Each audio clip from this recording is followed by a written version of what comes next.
merci à Haya, Père éternel, puissant, toi qui vis et qui règne pour les cieux des cieux. Demandons grâce et te glorifions pour le privilège que tu nous accordes d'être encore en vie, d'être debout et ensemble, d'être là, présent en face l'un de l'autre, pour partager ta parole et ta méditer, pour pouvoir la mettre en pratique. Éternel, toi seul sais si nos vies sont parfaites ou pas. Mais tu connais nos cœurs, tu connais nos vies et tu vois nos actions. Tu sais si nous sommes sur le chemin ou pas. Ne retire pas ta présence de nous. Tiens-nous constamment, éternel, en garde devant le péché. Rappelle-nous toujours de tenir le chemin et l'engagement que nous avons. Tiens-nous par la main, tels les petits enfants. Ne nous laisse pas sortir du droit chemin. Ce chemin est toi où très peu parviennent à traverser. Nous voulons terminer la course et nous voulons remporter le prix. Et nous savons, éternel, que cela sera soit au prix du sang, soit au prix du sacrifice. Nous sommes prêts à payer ce sacrifice éternel, tel que tu as envoyé ton Fils de payer pour nous. Aide-nous à porter chacun notre fardeau tous les jours. Et prête-nous ta force lorsqu'il sera trop lourd pour nous. Assiste-nous en ce moment où nous nous apprêtons à lire ta parole. Ne pas être distrait, ne pas être éloigné de la pensée qui nous anime actuellement, de te lire et de rester en ta présence. Amen. Amen. Amen. Amen. Bien. On va commencer à lire.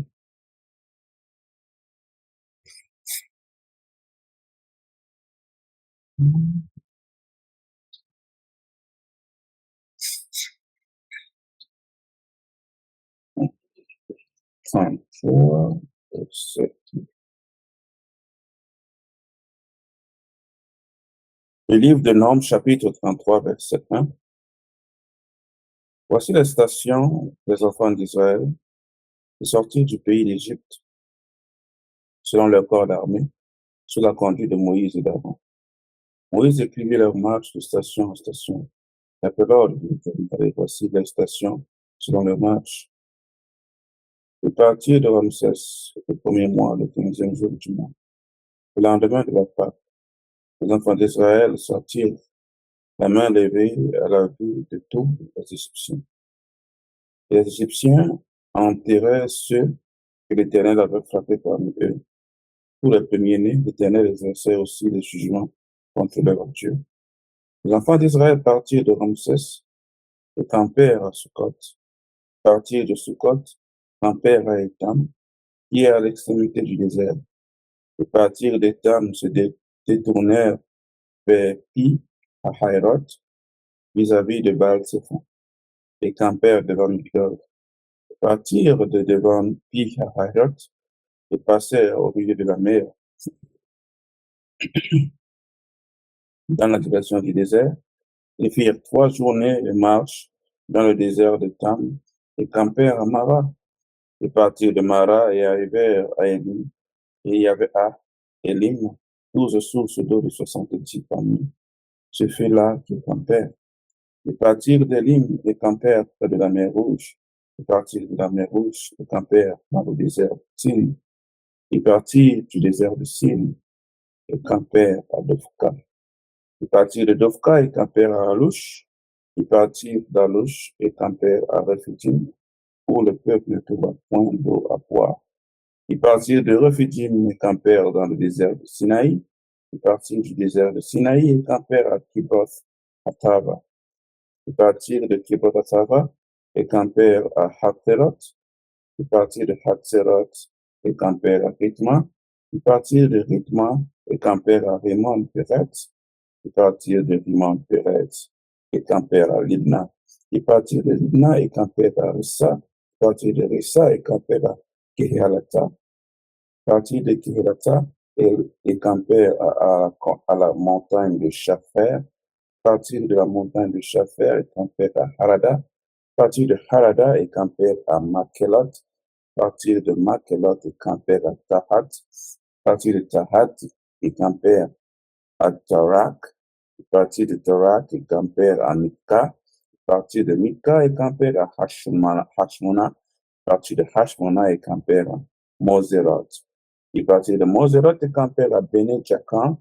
Ils partirent de Bene-Jacan et campèrent à Hor-Gidad. Ils partirent de Hor-Gidad et campèrent à Jobata. Ils partirent de Jobata et campèrent à Abrona. Ils partirent d'Abrona et campèrent d'Etjon-Geber. Ils partirent de Etjon-Geber et campèrent dans le désert de Tin, c'est Kadès. Ils partirent de Kadès et campèrent à la montagne de Hor, à l'extrémité du pays d'Édom. Le sacrificateur Aaron monta sur la montagne de Hor, suivant l'ordre de l'Éternel, et il y mourut la 4e année après la sortie des enfants d'Israël du pays d'Égypte, le 5e mois, le 1er jour du mois. Aaron était âgé de 123 ans lorsqu'il mourut sur la montagne de Hor. Le roi d'Arad, cananéen, qui habitait le midi du pays de Canaan après l'arrivée des enfants d'Israël, est parti de la montagne de Hor et campèrent à Talmona. Est parti de Talmona et campèrent de Punon. Est parti de Punon et campèrent à Oboth. Est parti d'Oboth et campèrent à Idjé Abarim sur la frontière de Moab. Est parti d'Idjé Abarim et campèrent à Dibongad. Est parti de Dibongad et campèrent à Almon Diblathaïm. Est parti d'Almon Diblathaïm et campèrent aux montagnes d'Abarim devant Nebo. Ils partirent des montagnes d'Abarim et campèrent dans les plaines de Moab, près du Jourdain, vis-à-vis de Jéricho. Ils campèrent près du Jourdain, depuis Beth Jeshimoth jusqu'à Abel Sittim, dans les plaines de Moab. L'Éternel parla à Moïse dans les plaines de Moab, près du Jourdain, vis-à-vis de Jéricho. Il dit, par les enfants d'Israël, et dis-leur, lorsque vous aurez passé le Jourdain et que vous serez entrés dans le pays de Canaan, vous chasserez devant vous tous les habitants du pays, vous détruirez toutes leurs idoles de pierre, vous détruirez toutes leurs images de fonte, et vous détruirez toutes leurs ordures. Vous prendrez possession du pays et vous y établirez, car je vous ai donné le pays pour qu'il soit votre propriété. Vous partagerez le pays par le sort selon vos familles. À ceux qui sont en plus grand nombre, vous donnerez une portion plus grande, et à ceux qui sont en plus petit nombre, vous donnerez une portion plus petite. Chacun possédera ce qui lui sera échu par le sort. Vous le recevrez en propriété selon la tribus de vos frères. Mais si vous ne chassez pas devant vous les habitants du pays, ceux d'entre eux que vous laisserez seront comme des épines dans vos yeux et des aiguillons dans vos côtés. Ils seront vos ennemis dans le pays où vous allez vous établir. Et il arrivera que je vous traiterai comme j'ai résolu de les traiter. Amen. Amen.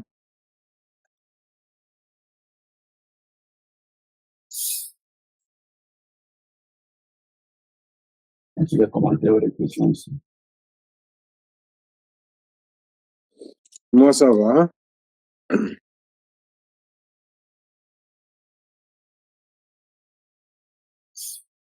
Bon. C'est plutôt droit au but. Oui, là, c'est plutôt les étapes, comme ils disent, et puis le partage du pays, comment ils vont faire.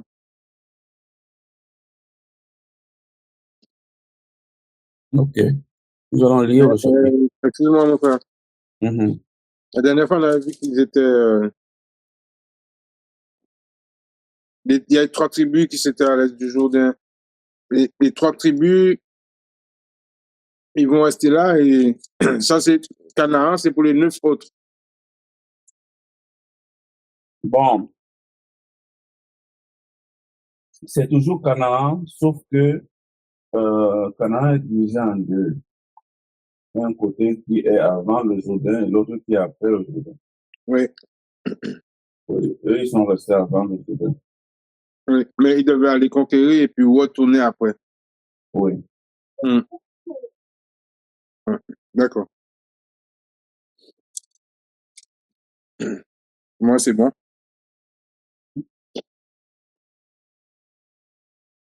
Et nous allons continuer ce tour de campagne.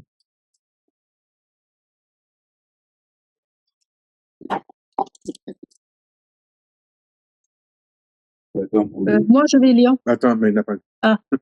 Non, je pensais que vous avez dit. Hmm.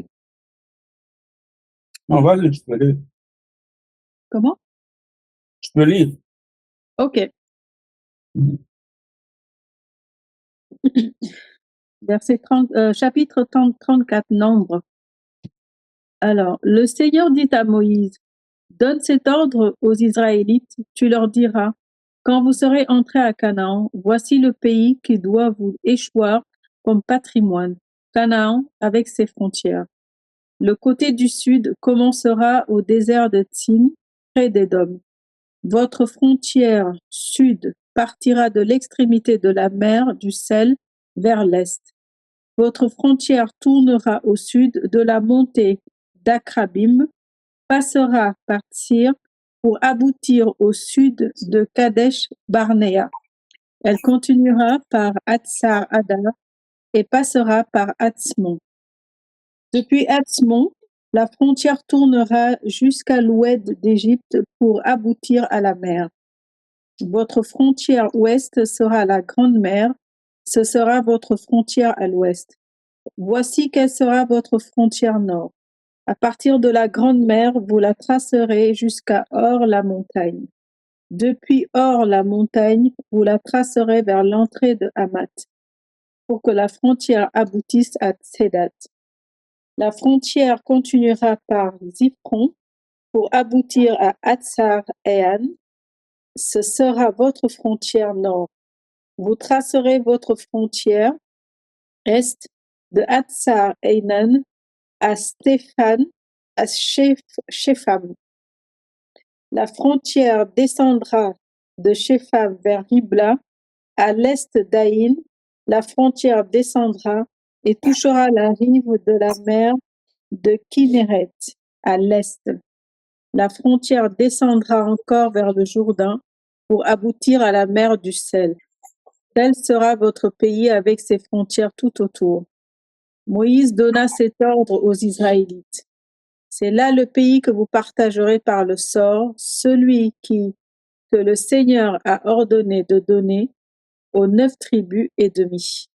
Car la tribu des Rubénites, famille par famille, et la tribu des Gadites, famille par famille, ont reçu leur patrimoine. La demi-tribu de Manassé aussi a reçu son patrimoine. Ces 2 tribus et la demi-tribu ont reçu leur patrimoine en Transjordanie, en face de Jéricho, du côté de l'est. Amen. Ah non, c'est pas fini. Le Seigneur dit à Moïse, voici les noms des hommes qui partageront le pays entre vous. Éléazar le prêtre et Josué, fils de Nun. Vous prendrez encore un prince de chaque tribu pour partager le pays. Voici les noms de ces hommes. Pour la tribu de Juda, Caleb, fils de Yéphuné. Pour la tribu des fils de Siméon, Samuel, fils d'Amioud. Pour la tribu de Benjamin, Élidad, fils de Kishlon. Pour la tribu des fils de Dan, le prince Bouki, fils de Yogli. Pour les fils de Joseph, pour la tribu des fils de Manassé, le prince Aniel, fils d'Éphod. Et pour la tribu des fils d'Éphraïm, le prince Kemuel, fils de Shiftan. Pour la tribu des fils de Zabulon, le prince Élitsaphan, fils de Parnak. Pour la tribu des fils d'Issachar, le prince Paltiel, fils d'Azan. Pour la tribu des fils d'Asser, le prince Aïoud, fils de Shelomi, pour la tribu des fils de Nephtali, le prince Pédaël, fils de Ammi-Oud. Tels sont ceux à qui le Seigneur ordonna de partager Canaan entre les Israélites. Amen. Amen. Amen. Amen.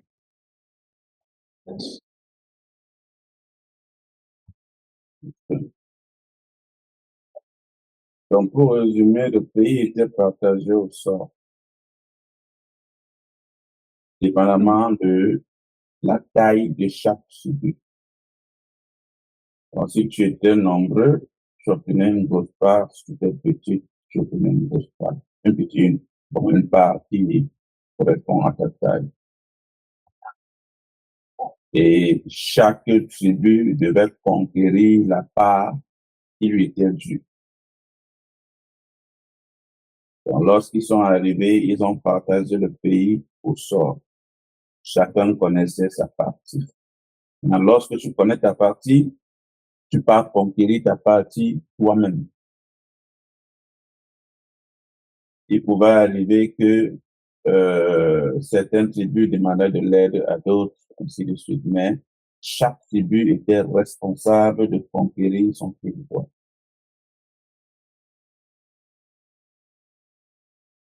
En, Ah oui. oui, en langage motivationnel, on dit souvent que tu es le maître de ta destinée, en gros. D'accord. Ce n'est pas le genre que l'Éternel s'assoit derrière toi et il te met, il prend la nourriture, il met dans ton plat, il marche et il met dans ta bouche. C'est ça. Et il te force à avaler. Ouais. Non. C'est-à-dire, on n'a pas à faire, quoi. C'est ça. Oh, il prend la nourriture, il met dans le plat, il met la cuillère à l'intérieur et dit quand tu manges. C'est à toi de prendre et de manger. Ben oui. Oui, tout simplement. Donc, nous allons voir par la suite que tous n'ont pas pu conquérir leur terre. Le territoire. Oui. Ils se sont contentés du peu qu'ils ont pu conquérir. Et avec le temps, vous savez, la familiarité engendre le mépris. Donc, plus tard, ils se sont familiarisés avec ces peuples-là dont ils étaient censés chasser de la terre, détruire. Ouais. Ils se sont familiarisés avec eux, des alliances ont commencé à naître. Ouais. C'est ce qui fait que plus tard, même lorsque l'Éternel va encore leur commander d'aller les chasser, il y aura plus cet engouement parce qu'ils ont déjà tissé des liens. Et alors là, le péché va commencer. Le piège va commencer à se refermer sur eux. Parce que ces mêmes peuples-là, sachant quel est leur point faible, ils vont pas les attaquer de front. Ils vont utiliser ce point faible. Ce point faible, c'est la loi. C'est la sanctification. C'est les commandements de Dieu. Ouais. Alors, ils vont tout simplement les amener à pécher contre leur Dieu. Et c'est leur Dieu lui-même qui va se charger de les détruire. Et c'est toujours cette méthode qui se propage actuellement. OK? Parce que les enfants de Lucifer savent qu'ils ne peuvent pas vaincre l'Éternel. Alors, pour eux, pour vaincre l'Éternel, il faut corrompre toute la terre. Alors, si toute la terre est corrompue, personne ne peut être sauvé. C'est ça. Et Lucifer sera le Tout-Puissant. Ah oui. Donc, ça, c'est le plan. Oui. Corrompre tout le monde sans exception. Ouais. OK? D'autant plus que parmi tout ce monde-là, il y a les enfants de Dieu là. Le Père là, il y a ses enfants parmi. Donc, on ne veut pas, on ne veut pas viser un côté et commettre l'erreur d'ignorer les autres parce que nous sommes dispersés dans les 4 coins du monde. Donc, pour ne manquer personne, on corrompt tout le monde. On met tout le monde dans le même panier et ça sort comme ça sort, comme on dit souvent. Donc, sauf que dans leur plan, ils ont oublié que l'Éternel a toujours un reste. Il y a toujours un reste qui rejaillit et permet de garder la lumière. Il y a toujours un reste. Et c'est ce reste-là que l'Éternel veut. Nous devons être conscients que nous tous, nous n'allons pas être sauvés. Nous devons avoir cela en mémoire, en conscience. Et si quelqu'un essaie de vous convaincre autrement, tant pis. Nous n'allons pas tous être sauvés. Nous ne pouvons pas tous être sauvés. C'est ça. Tout à fait. C'est les commentaires des questions jusqu'ici. Ouais, ça va. Non, il n'y en a pas. Oui, juste pour la tribu de Gad, ils ont été maudits, non? Ou retirés de... C'est Dan. Oui, Gad. C'est Dan. Dan. Oui, Dan, oui. La Oui. tribu, c'est des Israélites? Ils n'ont pas été retirés. Ils sont des Israélites, mais ils ont été retirés. Oui. Ils ont été retirés pourquoi encore? Nous allons le lire dans le prochain chapitre. Je ne me rappelle pas. Mais ils sont toujours considérés comme... Oui, le sang qui coule dans leur veine est le sang des Israélites. Mais ils ne sont plus considérés comme une tribu. Ils ont été rejetés. Ils ont été rejetés complètement. Voilà, ils ont été rejetés, c'est ça le mot. Oui. C'est leur rejet qui a fait en sorte que les tribus de Manassé et d'Éphraïm deviennent des tribus en part entière. Oui. Ok. Parce que Manassé et Éphraïm sont plutôt des petits-fils, ils ne sont pas des fils à chaque fois. Oui, c'est ça. Ok.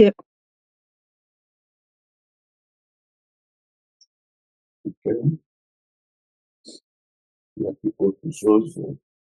Nous allons continuer au chapitre 35. Olive, tu veux lire? Oui. Nombre 35, verset 1. Et Ahaya parla à Moshe dans les plaines de Moab, près du Jourdain, près de Jéricho, disant, commandez les enfants de Yasharala qui donnent aux Lévites de l'héritage de toute ville de possession pour y habiter. Et vous donnerez aussi aux faubourgs Lévites pour les villes qui les entourent. Et les villes devront habiter et leurs faubourgs devront pour leur bétail et pour leurs biens et pour toutes leurs baies. Et les banlieues des villes que vous donnerez aux Lévites s'étendra de la muraille de la ville et de 1000 coudées autour. Et vous mesurerez à l'extérieur de la ville et du côté est 2000 coudées et du côté sud 2000 coudées et du côté ouest 2000 coudées, côté nord 2000 coudées et la ville sera au milieu. Ce sera pour eux le banlieue des villes. Et parmi les villes que vous donnerez aux Lévites, il y aura 6 villes de refuge que vous nommerez pour les meurtriers afin qu'ils puissent y fuir. Et vous y ajouterez 42 villes. Ainsi, toutes les villes que vous donnerez aux Lévites seront 48 villes, vous le donnerez avec leur banlieue. Et les villes que vous donnerez seront aux mains des enfants de Yasharala, de ceux qui en ont beaucoup, vous en donnerez beaucoup. Mais de ceux qui en ont peu, vous n'en donnerez peu. Chacun donnera de ces villes aux Lévites selon son héritage dont il hérite. Et Ahaya parla à Moshe disant, parlez aux enfants de Yasharala et dites-leur, quand vous viendrez la Jordanie au pays de Canaan, alors vous vous nommerez des villes pour être des villes de refuge pour vous, afin que les tueurs puissent y fuir, ceux qui tuent par inadvertance toute personne. Et elles seront pour vous des villes de refuge contre le mangeur, que le meurtrier ne meure pas jusqu'à ce qu'il présente devant l'assemblée en jugement. Et de ces villes que vous donnerez, vous aurez 6 villes pour refuge. Vous donnerez 3 villes de ce côté-ci, là, Jourdain, et vous donnerez 3 villes dans le pays de Canaan, qui seront des villes de refuge. Ces 6 villes seront un refuge à la fois pour les enfants de Yasharala et pour l'étranger, et pour le séjour parmi eux, afin que quiconque tue quelqu'un par inadvertance puisse y fuir.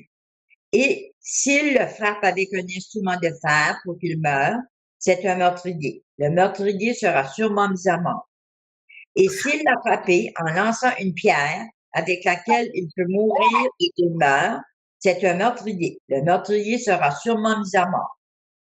Ou s'il le frappe avec une arme à main en bois avec laquelle il peut mourir et il meurt, c'est un meurtrier. Le meurtrier sera sûrement mis à mort. Le vengeur de sang lui-même tuera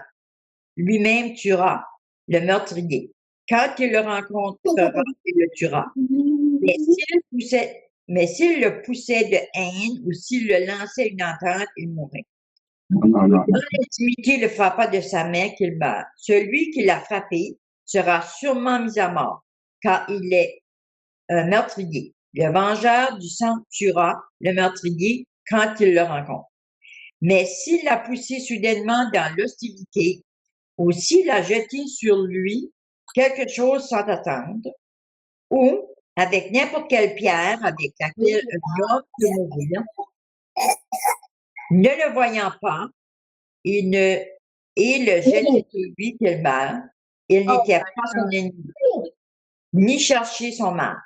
Alors l'Assemblée jugera entre le meurtrier et le vengeur de sang selon ses jugements. Et la congrégation délivrera l'assassin de la main du vengeur du sang. Et l'Assemblée terminera dans la ville de son refuge où il était enfui. Et il demeurera jusqu'à mort du souverain sacrificateur qui a été loin du Kadash Pétro. Mais si le tueur vient à tout moment sans la frontière de la ville de son refuge où il a fui, et le vengeur de sang se trouve dans la frontière de la ville de son refuge, et le vengeur de sang tue le meurtrier, il ne sera pas coupable de sang, parce qu'il aura dû rester dans la ville de son refuge jusqu'à la mort du souverain sacrificateur.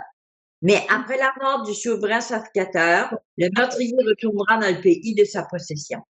Ainsi, ces choses seront pour vous un statut de jugement tout au long de vos générations dans toutes vos habitations. Quiconque tue quelqu'un, le meurtrier sera mis à mort par la bouche des témoins. Mais un témoin ne pourra témoigner contre personne pour le faire mourir. De plus, vous ne prendrez aucune satisfaction pour la vie d'un meurtrier coupable de mort, mais il sera sûrement mis à mort. Et vous ne prendrez aucune satisfaction pour celui qui s'est enfui dans la ville de son refuge, pour qu'il revienne habiter dans le pays, jusqu'à la mort du sacrificateur. Vous ne polluerez donc pas le pays où vous êtes, pour le sang qui saute le pays. Et le pays ne peut être purifié du sang qui y est versé, mais par le sang de celui qui l'a versé. Ne souillez donc pas le pays que vous habitez, car je, Ahaya, habite parmi les enfants de Yasharala. Amen. Amen. Amen. Ok. Y a-t-il des commentaires et questions ici? Ouais, juste un petit commentaire. C'est qui C'est une question. le vengeur, nous, on a le rédempteur du sang. C'était quelqu'un qu'on désignait dans la famille de la victime d'aller venger celui qui a été tué. Donc, en gros, si Emmanuel, j'ai dit, je veux le silence. Donc, en gros, lorsqu'un meurtre était découvert en Israël, on devait mener des enquêtes pour savoir comment ça s'est passé, qui a tué. Et lorsqu'on découvrait qui a tué, la famille dans laquelle le meurtre a été commis, cette famille a été chargée de désigner quelqu'un qui va aller retrouver le meurtrier pour venger celui qui a été tué. Ah oui, c'était permis avec la loi. Oui, c'est ce qu'on vient de lire. C'est lui Ah qu'on oui. appelle le vengeur de sang. Voilà le rédempteur de sang. Oui. Bon. Ça se pratique toujours dans certaines cultures jusqu'aujourd'hui, mais je ne sais pas si c'est encore à ce diapason-là. C'est quelque chose qui existe encore. Maintenant, il y a des meurtres prémédités, il y a les meurtres accidentels. Oui. C'est pourquoi on a établi des villes de refuge Oui. autour de chaque pays où ces personnes pouvaient se réfugier là-bas. Donc, lorsque ces personnes allaient se réfugier là-bas, le vengeur de sang ne peut pas entrer dans cette ville pour le tuer. Ouais. Jusqu'à ce que le souverain sacrificateur en charge pendant cette période-là meure. Ouais. Et la personne sera absolue. Tant que le souverain sacrificateur est encore en vie, si cette personne sort de cette ville de refuge, le vengeur de sang peut le tuer. Mm. Oui.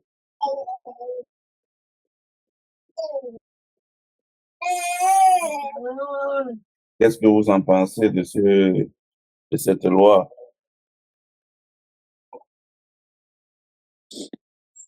Moi, la ville refuge, je suis pas trop d'accord, quoi. Pas d'accord. Je suis pas d'accord. Non, tu tues, c'est une condamnation tout de suite, hein, c'est pas. Non, tu n'as pas compris.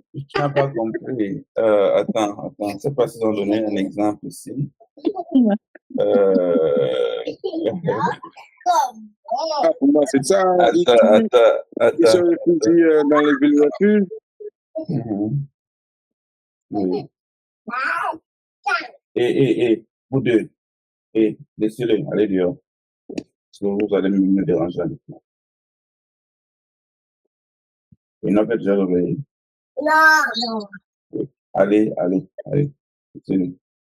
Quand je vais finir le livre, je vais revenir. Allez.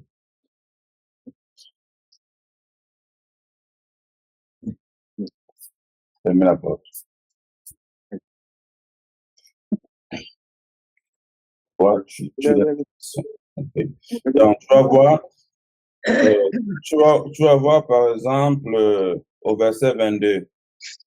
Oui. Oui, ça dit, mais si un homme pousse son prochain subitement et non pas inimitié, ou Oui. s'il fait quelque chose sur lui sans préméditation, ou s'il fait tomber sur lui par mégarde une pierre qui puisse causer la mort, et que la mort en soit la suite, sans qu'il ait de la haine contre lui et qu'il lui cherche du mal, voici les lois d'après lesquelles l'Assemblée jugera entre celui qui a frappé et le vengeur de sang. L'Assemblée délivrera le meurtrier de la main du vengeur du sang. Et le fera retourner dans la ville du refuge où il s'était enfui. Il y demeurera jusqu'à la mort du souverain sacrificateur qu'on a oint à lui sainte. Si le meurtrier sort du territoire de la ville de refuge où il s'est enfui, et si le vengeur du sang le rencontre hors du territoire de la ville de refuge et qu'il le tue, et qu'il tue le meurtrier, il ne sera point coupable de meurtre. Car le meurtrier doit demeurer dans sa ville de refuge jusqu'à la mort du souverain sacrificateur. Et après la mort du souverain sacrificateur, il pourra retourner dans sa propriété. Jusque-là, tu n'es pas d'accord?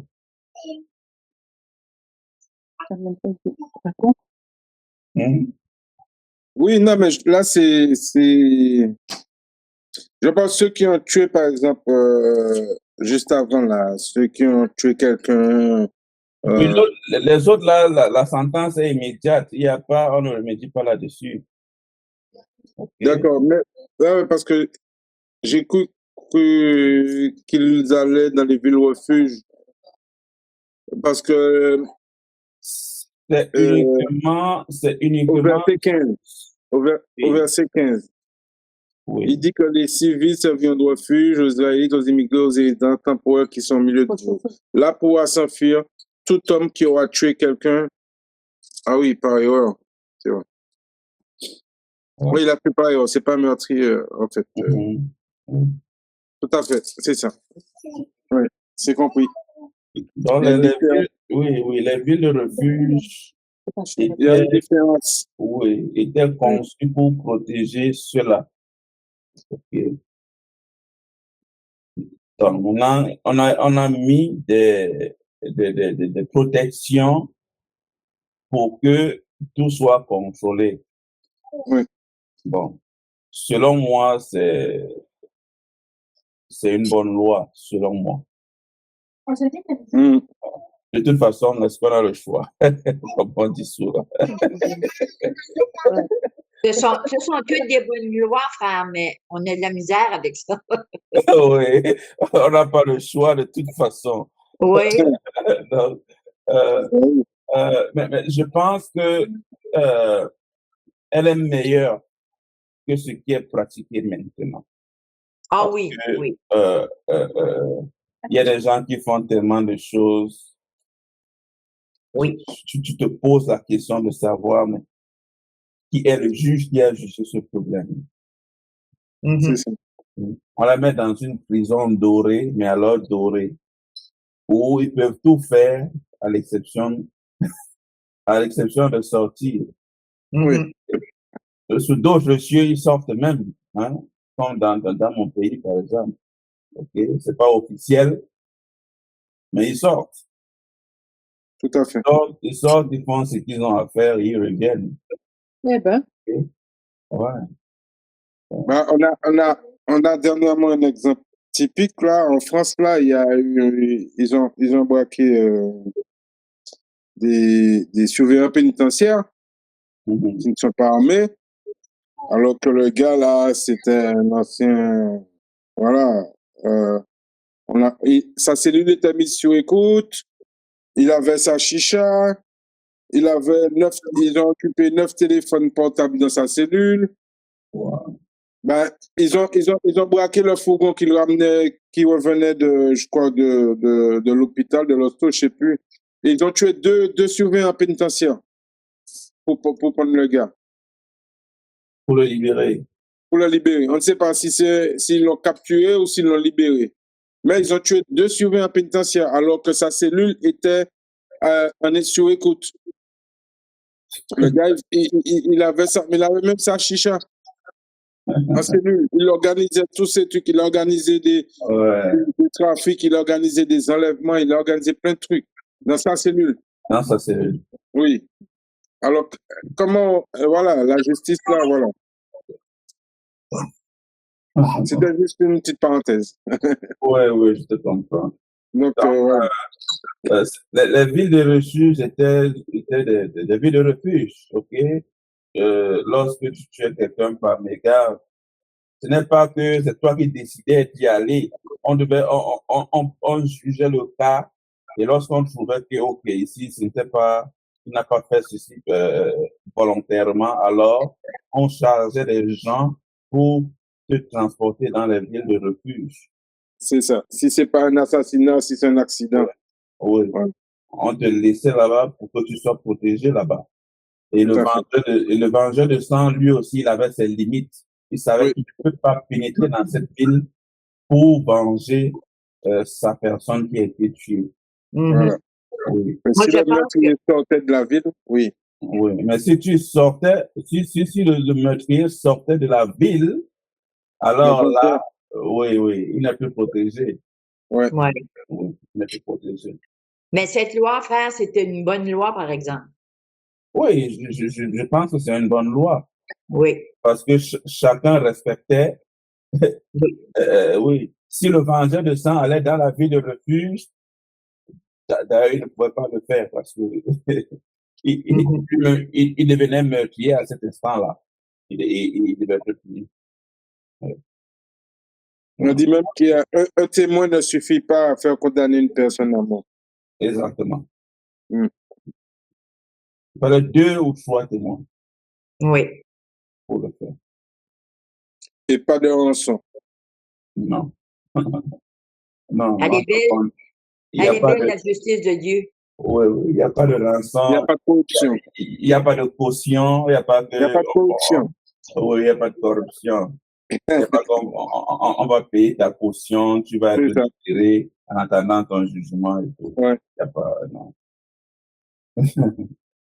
Ouais. Ok. Olive, tu lisais quelle version? 34? La La- version, Oui, ta Bible. c'est la King James, version King James. C'est toi qui remplaçais les noms d'Achaya ou c'était écrit dessus? Non, c'était dedans. D'accord, je la connais pas celle-là. C'est Timothy Neil Sourdage, c'est un drôle de nom. Mais tu as fait une Bible, toi, Olive? Non? Tu as écrit? Moi? C'est pas toi alors? Non. Yehuda, sur le groupe, il y avait une sœur qui avait mis un livre, une Bible, une version qu'elle avait faite. Tu l'avais? Dans notre groupe, Oui. non, C'est pas moi. je pense pas, je me rappelle pas, non, Ok. je pense pas. Non, mais pour cette version dont elle parle là, c'est la première fois que j'entends parler. Donc, le nom de l'Éternel a été changé là-bas en Raya. Oui. Ok. Tu l'as eu où? Et sur Amazon. Amazon. Ok. Ok. Et elle a été traduite quand? Quelle année? Euh,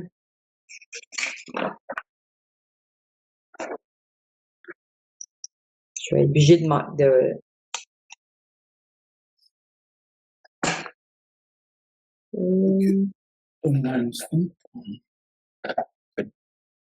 ça dit copyright 2016-2021. D'accord. Ah, c'est nouveau. Mais tu l'as toujours lu depuis qu'on a commencé les lectures? C'est toujours elle que tu as? Non, parce que les autres Bibles que j'avais ici, là, ben, tu vois, l'autre jour, il me manquait beaucoup de versets dans les autres Bibles. Oui, la dernière fois, effectivement, la dernière fois, ouais. Oui. D'accord. Donc, c'est ta première lecture avec celle-là, alors? Oui, oui. Ah oui, super. Tu vas mettre la photo sur le groupe pour nous? Oui, D'accord, c'est gentil. c'est rien. Y a-t-il des commentaires? Il y a quelque chose à dire? Non. Moi, ça va, c'était juste au niveau du meurtrier, mais c'est...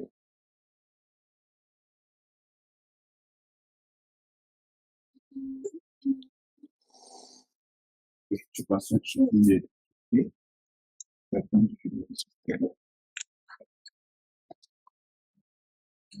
Ok.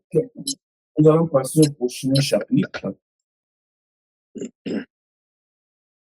Chapitre 36. Je pense que nous aurons encore le temps de lire encore un ou deux chapitres. Je vais lire. Ok, vas-y. Livre des Nombres, chapitre 36 de la version de la Nouvelle Bible seconde. Les chefs de famille du clan des fils de Galad, fils de Makir, fils de Manassé, d'entre les clans des fils de Joseph, se présentèrent et parlèrent devant Moïse et devant les princes, les chefs des familles et des Israélites. Ils dirent, mon Seigneur, l'Éternel t'a ordonné de donner par le sort le pays comme patrimoine aux enfants d'Israël. Tu as aussi reçu de l'Éternel l'ordre de donner le patrimoine à Tsélophad, notre frère, à ses filles. Si elle se marie à un homme d'une autre tribu des enfants d'Israël, leur patrimoine sera retranché du patrimoine de nos pères et ajouté à celui de la tribu à laquelle elles appartiendront. Ainsi, le patrimoine qui nous est échu par le sort sera diminué. Et quand viendra le jubilé pour les enfants d'Israël, leur patrimoine sera ajouté à celui de la tribu à laquelle elles appartiendront et sera retranché de celui de notre tribu. Moïse donna un commandement aux enfants d'Israël sur l'ordre de l'Éternel. Il dit, la tribu des fils de Joseph a raison. Voici ce que l'Éternel ordonne aux filles de Tsélophad. Elles se marieront à qui leur plaira, pourvu qu'elles se marient dans un clan de la tribu de leur père. Parmi les enfants d'Israël, aucun patrimoine ne passera d'une tribu à une autre tribu. Chacun des enfants d'Israël s'attachera au patrimoine de sa tribu. Toute fille qui hérite d'un patrimoine parmi les tribus des enfants d'Israël se mariera à quelqu'un d'un clan de sa propre tribu, afin que chacun des enfants d'Israël puisse hériter du patrimoine de ses pères. Aucun patrimoine ne passera d'une tribu à une autre tribu. Chaque tribu des enfants d'Israël s'attachera à son patrimoine. Les filles de Tsélophad firent ce que l'Éternel avait ordonné à Moïse. Mala, Tirtsa, Ogla, Milka et Noah, filles de Tsélophad, se marièrent aux fils de leur oncle. Elles se marièrent dans les clans des fils de Manassé, fils de Joseph, et leur patrimoine resta dans la tribu du clan de leur père. Tels sont les commandements et les règles que l'Éternel donna aux enfants d'Israël par l'intermédiaire de Moïse dans les plaines arides de Moab, près du Jourdain, en face de Jéricho. Amen. Amen. Amen. Amen. Okay.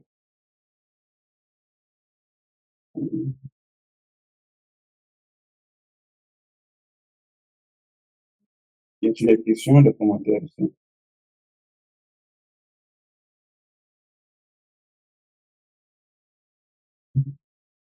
C'est quoi pourquoi au verset 2, il dit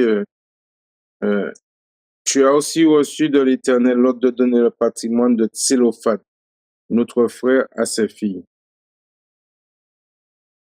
C'est quoi la question? Tsélophad, c'est qui? Tsélophad,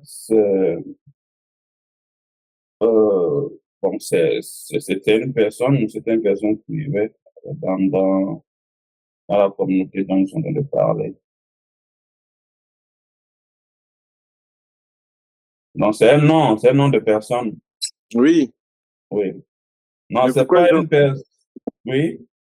Pourquoi ils ont pris l'exemple là, comme ça? Là? Non, c'est pas un exemple, c'est quelque chose qui est arrivé. Oui, donc, justement. Ils étaient en pleine discute. Donc, au verset 1, ça dit les chefs de la famille de Galad, fils de Manassé, d'entre les familles des fils de Joseph, s'approchaient et parlaient devant Moïse et devant les princes chefs de famille des enfants d'Israël. Donc là, ce sont les chefs de famille de Galad qui sont en train de parler. Oui. Okay? Il dit, l'Éternel a ordonné à mon Seigneur de donner le pays en héritage par le sort aux enfants d'Israël. Mon Seigneur a aussi reçu de l'Éternel l'ordre de donner l'héritage de Tsélophad, notre frère, à ses filles. Donc, il est en train de relater une histoire qui a eu lieu. Ah oui, non, Alors, mais moi, je ne comprenais pas pourquoi juste cette anecdote-là venait faire là, quoi. ok. Mais, donc le problème, c'était quoi? Leur problème était que l'héritage de leur frère L'héritage, n'aille est-ce que pas dans une autre tribu. c'est ça? Donc, en gros, que si l'héritage de leur frère est donné aux filles de leur frère, que ces filles-là ne se marient pas hors de la tribu de Manassé. Oui, C'était là le sujet. oui. Mhm. Y a-t-il quelque chose? Moi, ça va, c'était juste ça qui, voilà, qui horlipinait un petit peu.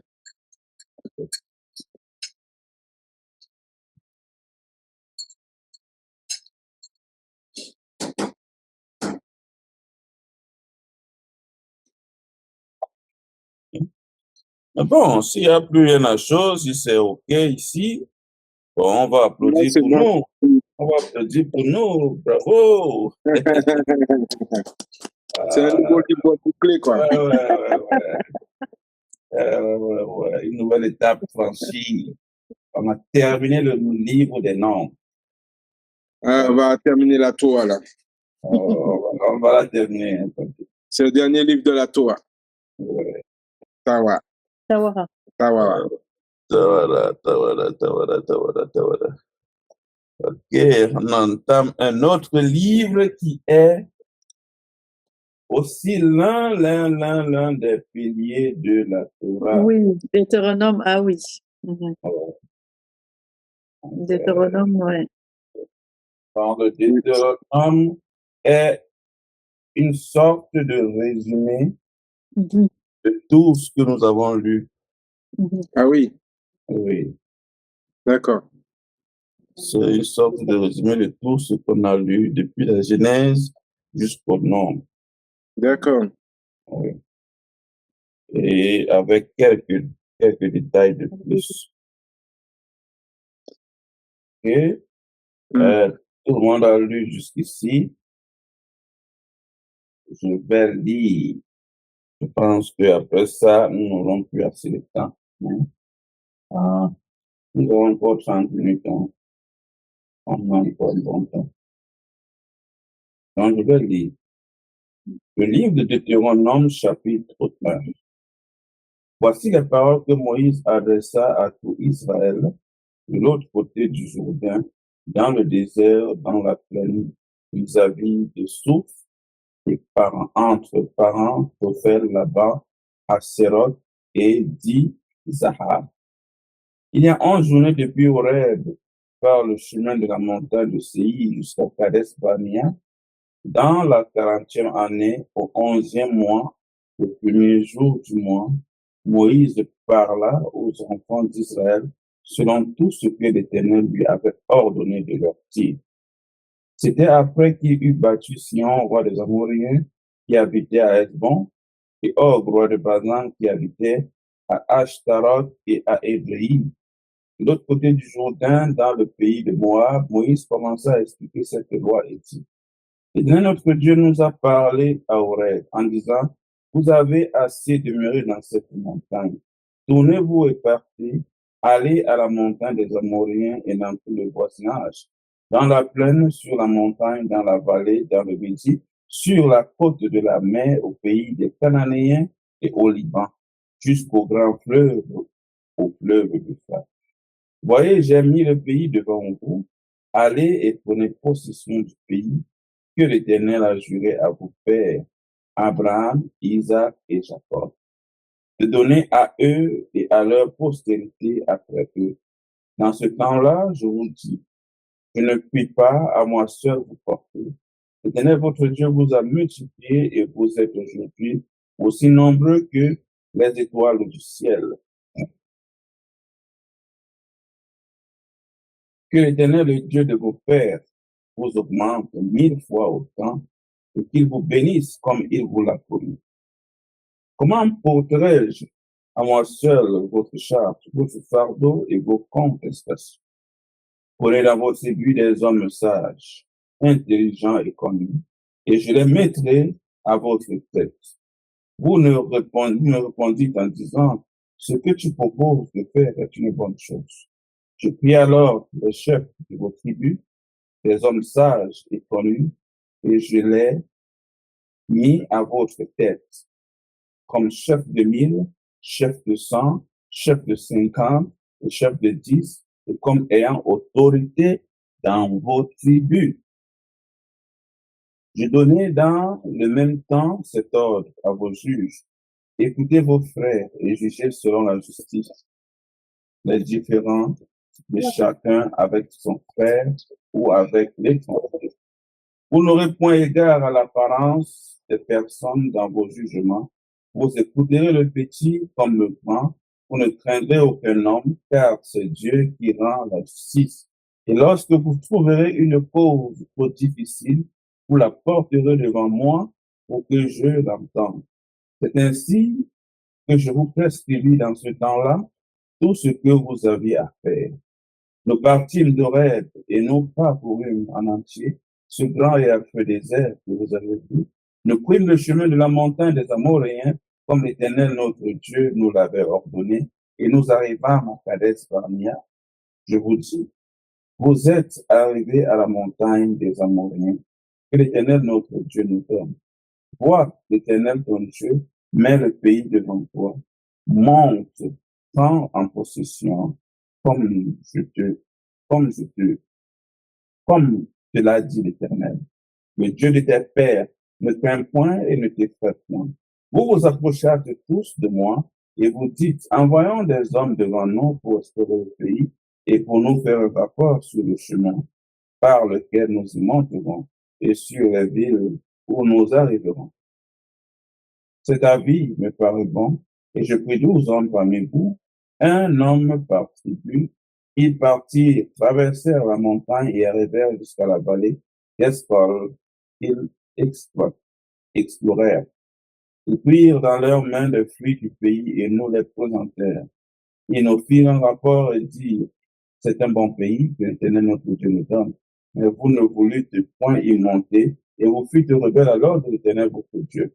Vous murmurâtes dans vos tentes, et vous dites, c'est parce que l'Éternel nous est, qui nous a fait sortir du pays d'Égypte, afin de nous livrer entre les mains des Amoréens et de nous détruire. Où monterions-nous? Nos frères nous ont fait perdre courage en disant, c'est un peuple plus grand et de plus haute taille que nous. Ce sont des villes grandes fortifiées jusqu'au ciel. Nous y avons même vu des enfants d'Anak. Je vous dis, ne vous épouvantez pas et n'ayez pas peur d'eux. L'Éternel votre Dieu qui marche devant vous combattra lui-même pour vous, selon tout ce qu'il a fait pour vous sous vos yeux en Égypte, puis au désert où tu as vu que l'Éternel ton Dieu t'a porté comme un homme porte son fils. Pendant toute la route que vous avez faite jusqu'à votre arrivée en ce lieu, malgré cela, vous n'eûtes point confiance en l'Éternel votre Dieu, qui allait devant vous sur la route pour vous chercher un lieu de campement, la nuit dans un feu, afin de vous montrer le chemin où vous deviez marcher, et le jour dans une nuit. L'Éternel entendit le bruit de vos paroles, il s'irrita et jura en disant, aucun des hommes de cette génération méchante ne verra le bon pays que j'ai juré de donner à vos pères. Excepté Caleb, fils de Jéphuné, il le verra, lui, et je donnerai à lui et à ses enfants le pays sur lequel il a marché, parce qu'il a pleinement suivi la voie de l'Éternel. L'Éternel s'irrita aussi contre moi à cause de vous, et il dit, toi non plus tu n'y entreras point. Joseph, fils de Nun, ton serviteur, y entrera, fortifie-le, car c'est lui qui mettra Israël en possession de ce pays. Et vos petits-enfants dont vous avez dit, ils deviendront une proie, et vos fils qui ne connaissent aujourd'hui ni le bien ni le mal, sont eux qui y entreront, c'est à eux que je le donnerai, et ce sont eux qui le posséderont. Mais vous, tournez-vous et partez pour le désert dans la direction de la mer Rouge. Vous répondîtes en me disant, nous avons péché contre l'Éternel, nous monterons et nous combattrons comme l'Éternel notre Dieu nous l'a ordonné. Et vous ceignîtes chacun vos armes, et vous fîtes le projet téméraire de monter à la montagne. L'Éternel me dit, dis-leur, ne montez pas et ne combattez pas, car je ne suis pas au milieu de vous. Ne vous faites pas battre par vos ennemis. Je vous parlais, mais vous n'écoutez à ce point. Vous fûtes rebelles à l'ordre de l'Éternel et vous montâtes audacieusement à la montagne. Alors les Amoréens qui habitent cette montagne sortirent à votre rencontre et vous poursuivirent contre comme font les abeilles. Ils vous battirent en Séhir jusqu'à Horma. À votre retour, vous pleurâtes devant l'Éternel, mais l'Éternel n'écouta point votre voix et ne vous prêta point l'oreille. Vous restâtes à Kadès pour le temps que vous y avez passé, plus de longue durée. Amen. Amen. Amen. Amen. Donc, la plupart des choses que nous allons lire seront des choses que nous avions déjà lues. Mm. Je pense que ça serait un bon exercice de mémoire Oui, pour tout à fait. nous rappeler des choses que nous avons déjà lues. Est-ce Tout à qu'il y a fait. des questions ou alors des commentaires de ce que nous venons de lire? Non, Moi, pas non. moi. Ok. Ok.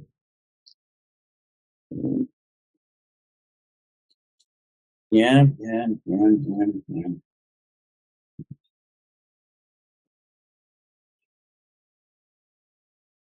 On va voir le prochain chapitre. Et je pense que quelqu'un peut lire le prochain chapitre, je n'ai pas actuellement. Là, au moins, on aura une bonne avance. Oui. Mais je vais lire. Ok. Chapitre 2 du livre de Deutéronome de la version Nouvelle Bible Seconde. Nous sommes partis vers le désert, dans la direction de la mer des gens, comme l'Éternel me l'avait dit. Nous avons contourné longtemps la région montagneuse de Séhir. L'Éternel m'a dit, vous avez contourné cette montagne, repartez vers le nord, donne cet ordre au peuple. Vous allez passer près de la frontière de vos frères, les fils d'Ésaü qui habitent en Séhir. Ils auront peur de vous, mais soyez bien sur vos gardes. Ne les provoquez pas, car je ne vous donnerai pas même dans leur pays de quoi poser un pied. C'est à Ésaü que j'ai donné la région montagneuse de Séhir en possession. Vous vous procurerez auprès d'eux à prix d'argent la nourriture que vous mangerez. Vous leur achèterez à prix d'argent même l'eau que vous boirez. Car l'Éternel ton Dieu t'a béni dans toute l'œuvre de tes mains. Il a connu ta marche dans ce grand désert. Voilà. 40 années que l'Éternel ton Dieu est avec toi. Tu n'as manqué de rien. Nous sommes passés à distance de nos frères, les fils d'Ésaü qui habitent en Séhir, à distance du chemin de la plaine aride d'Élat et d'Etzion-Géber. Puis nous sommes retournés par le chemin du désert de Moab. L'Éternel m'a dit, n'attaque pas Moab, ne le provoque pas à la guerre, car je ne te donnerai pas la possession dans son pays. C'est au fils de Lot que j'ai donné Ar en possession.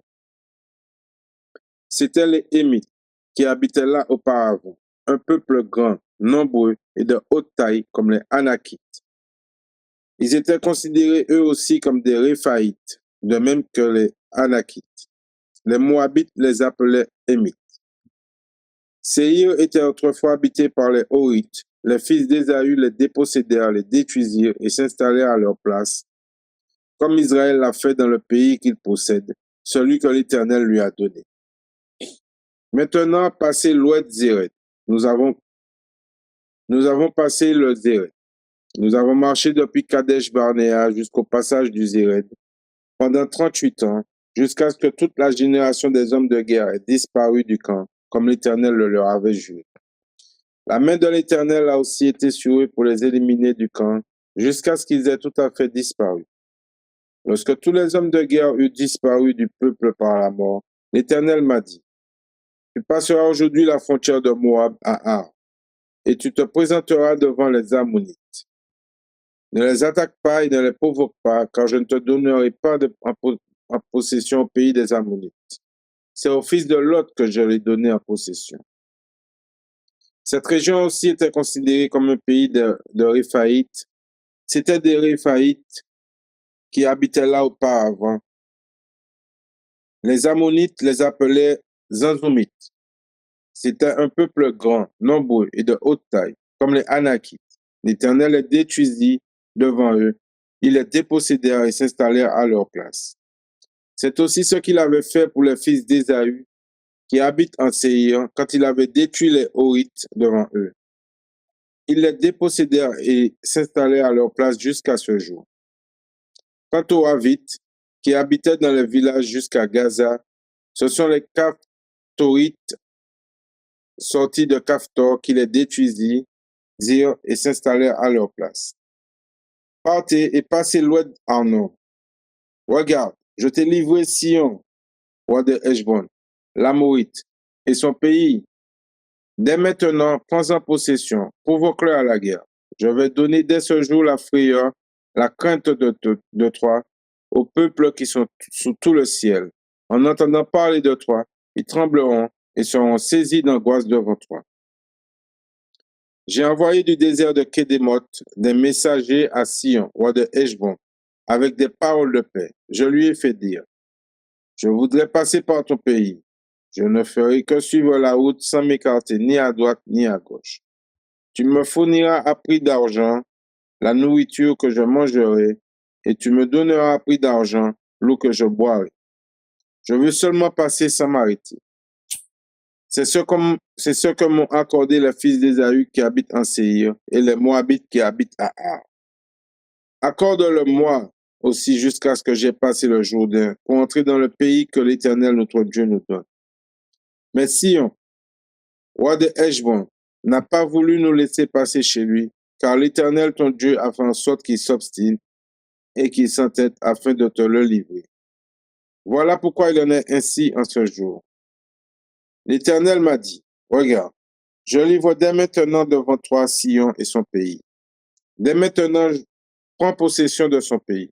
Sion est sorti à notre rencontre pour le combat à Yahat avec tout son peuple.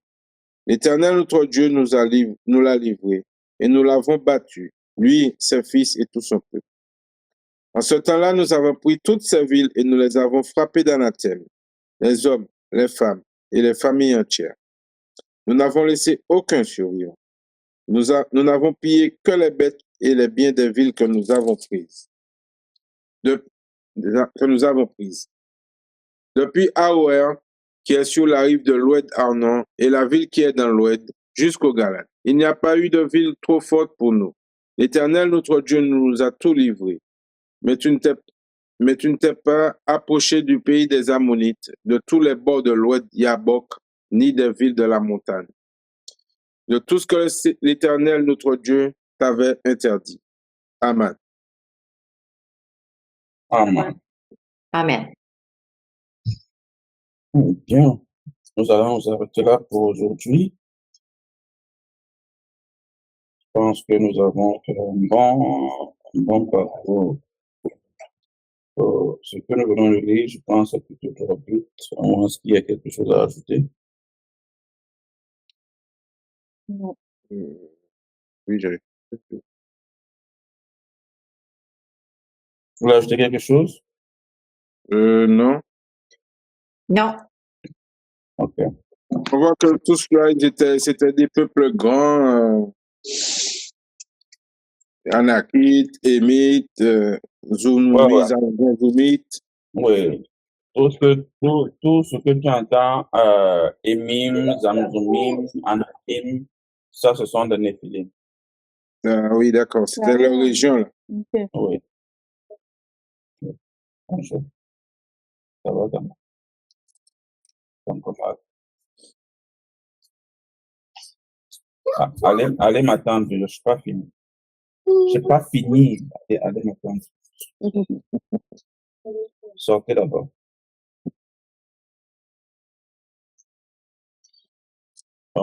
euh,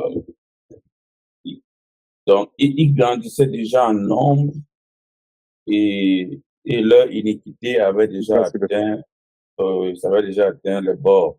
Donc, c'est pourquoi il fallait les retirer de là. D'accord. Et bien entendu, juste pour attirer votre attention là-dessus, si les enfants d'Israël n'ont pas pu toutes les détruire, à votre avis, sont-ils encore là aujourd'hui? Si tous les enfants, Israël oui, n'ont pas pu les détruire. Si tous les enfants d'Israël n'ont pas pu les détruire, à votre avis, sont-ils encore là aujourd'hui? les Arakites, tout ça?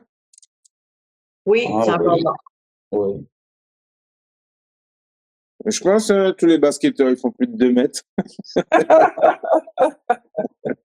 Mais comment les reconnaître? Parce que c'était ils avaient des tailles qui Ah non. devaient être pas énormes.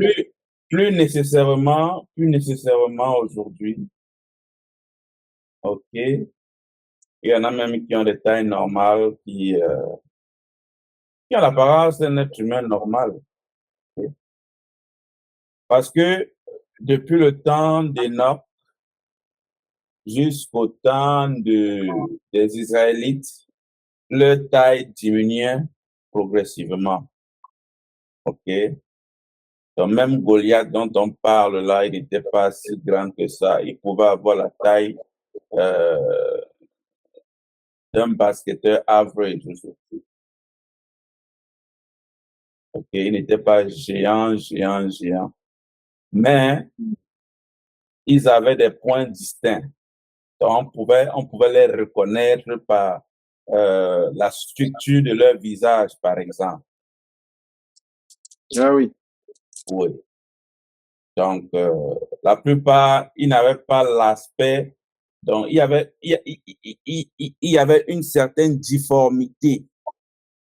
Il y avait une certaine anomalie, ok, D'accord. visible sur eux à l'apparence qui pouvait indiquer que, ok, ceux-ci-là, ils sont pas des êtres humains normaux, etc. Ouais.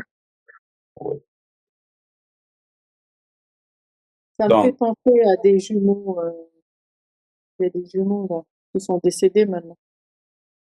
quel Il y jumeau? avait, comment ça s'appelait? Des jumeaux, je crois que je crois qu'ils étaient pas riches, là, ils avaient un drôle de visage, là. Oui, Ils avaient le menton allongé, le nom oui, m'échappe. oui.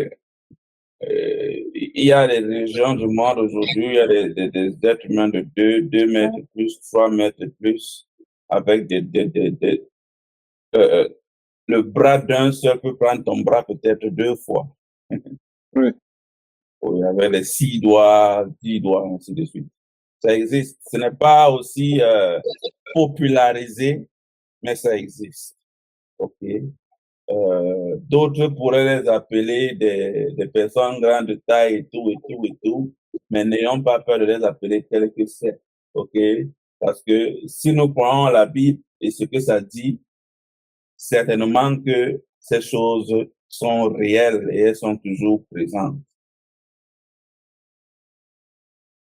OK? Et les géants ne sont pas, les néphilim ne sont pas tous nécessairement de grande taille.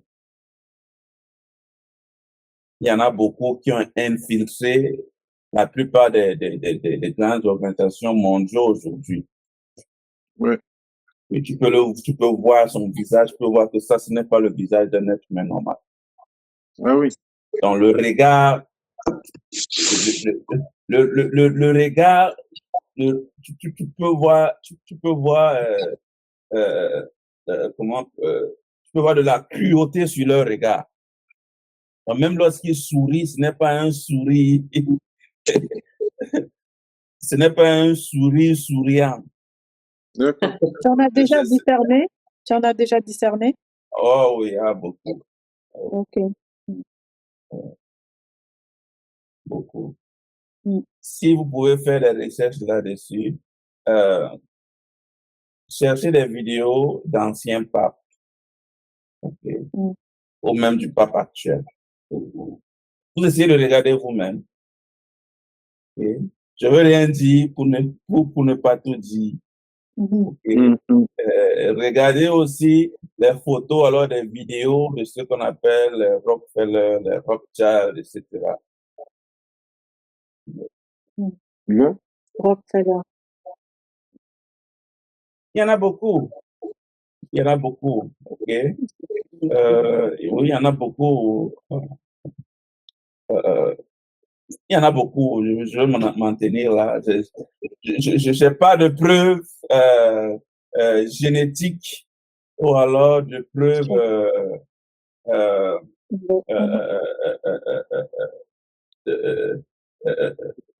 physiques de dire ce que je dis, mais avec l'esprit, je peux faire un discernement.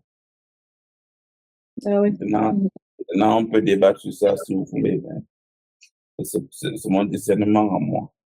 Donc, mais ces gens-là, ils sont toujours là. Ils ne sont plus nombreux, certes, mais ils sont là. Okay. La plupart d'entre eux ne peuvent pas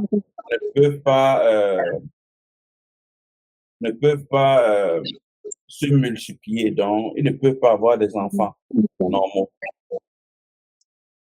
C'est les jumeaux Igor Bogdanov, là. Les jumeaux Bogdanov. Oui, ils sont morts quand la COVID a passé. Hein. Oui, ils avaient une tête assez, Non, mais c'est un leur visage tête que- assez particulier. Hein. Je sais pas encore.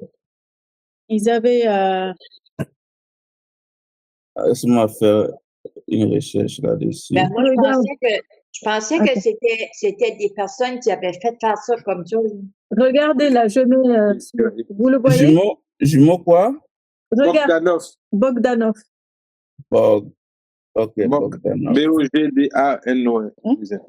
Oh, ok. Bogdanov. Ok. Je vois. Voilà. C'est ça. Ok, bon. Là, ok. C'est vrai que je les ai vus sporadiquement. Okay. Oui, c'était souvent à la télé. Mhm. Ce sont je crois que c'est des philosophes. Ouais. Les Espagnols. Des quoi? Des philosophes? Oui. Je crois que c'était des philosophes. Ok. All right. Ce sont des Bon. conseillers. Oui. Bon, c'est ça en fait. Donc, nos enfants vont grandir certainement et ils vont vouloir se marier. Nous ne perdons rien à enquêter sur la généalogie de ceux ou celles qui vont marier. Okay. Ouais. Et les néphilim ne sont pas nécessairement blancs. Okay. Il y en a aussi qui sont noirs. Ouais. Juste pour prévenir. Nous sommes dans un monde compliqué, très compliqué. Parce que nous sommes déjà entrés dans une phase où très bientôt, ils vont commencer à changer la constitution humaine. Ouais. C'est-à-dire, tu vas à l'hôpital, il te manque un poumon. On imprime un poumon et on te le met dans le corps. C'est ça. Mais sauf que on ne va pas te dire d'où vient ce poumon et comment il a été acquis. Ouais. Donc, au fur et à mesure, ils vont chercher à changer génétiquement l'être humain. Ouais. En y injectant des cellules néphilim, en y injectant de l'ADN modifié. Et l'ADN modifié est normalement l'ADN des néphilim, des anges déchus. D'accord. Oui, ça, il faut le comprendre. Il vaut mieux s'éloigner. Oui. Bon, ça serait un choix compliqué à faire, mais il faudra faire un choix tôt ou tard. Oui. Donc, même ce qu'on nous fait, on nous miroite actuellement l'intelligence artificielle. Il n'y a pas d'intelligence artificielle, ok? Parce que Dieu n'est pas artificiel. Si ce n'est pas une intelligence qui vient de lui, alors ça vient de l'autre. Il n'y a pas le juste milieu, il n'y a pas d'intelligence qui se crée à partir de rien. C'est Dieu qui a créé toutes les intelligences. Oui. Et toute autre intelligence qui ne vient pas de lui vient de l'autre, Mhm. Oui. tout simplement. Oui. Donc, Oui, également, en fait. oui. Donc, nous devons nous éduquer là-dessus, nous devons nous édifier là-dessus pour savoir quelle quantité consommer et quelle quantité éviter. C'est ça. Parce que ils veulent pousser le bouchon vraiment loin. Ils veulent très, très rapidement pousser le bouchon loin. Parce qu'ils sont déjà parvenus à implanter une puce dans le cerveau humain. Oui, même dans la main. Oui, ça, c'est déjà réussi. Donc, Oui. la prochaine étape est de combiner l'intelligence artificielle avec cette puce-là qu'on a injectée, qu'on a implantée dans ton cerveau. Oui. Ils veulent supprimer l'argent en l'espèce et la carte de crédit. Tout ça va bien. Ils veulent tous mettre, ils veulent tout mettre en numérique. Donc, lorsqu'on va implanter cette puce dans ton cerveau, combinée à l'intelligence artificielle, cela va produire une possession complète. Ouais. Donc, en gros, parce que actuellement, pour être possédé, il faut s'éloigner de Dieu et s'adonner à des pratiques bizarres pour être possédé. Ouais. Mais là, ils vont te posséder directement. C'est ça, exactement. Parce que tu n'auras pas la puce, tu ne pourras rien acheter, ni vendre, ni rien. Oui, là, il y aura plus. Et là, on pourra plus chasser ce genre de possession-là parce que c'est implanté sur ton cerveau. C'est ça. C'est définitif, l'autre là. Ouais. Voyez les signes, Les comprenez les paiements en espèces se font de moins en moins rares, hein, de plus en plus rares. Ouais. Ils le font lentement, mais sûrement. C'est ça. C'est ça. Ah bah. On va rentrer en Afrique, hein. C'est pareil en Afrique. Mais oui, mais ce sera en tout cas moins. C'est pareil, oui, mais nous avons encore, Ah oui. nous avons encore une marge d'erreur. Oui, ce sera pas pareil, hein. Nous avons encore une marge d'erreur suffisamment large. Tout à fait, suffisamment large. Donc, on va se tailler d'ici là. On va partir. Mais c'est pas des blagues, hein. Non, mais de toute façon, lorsque vous serez décidé, faites-moi signe. Hein, le Cameroun a encore beaucoup de place. Exactement. Oh, oui. Donc, bon, je pense que nous allons nous arrêter là pour aujourd'hui. D'accord. Et nous allons conclure en prière. Est-ce que quelqu'un aimerait prier aujourd'hui? Non. Non. Je vais prier. Vous voulez pas? Ok. Oui. Je vais prier.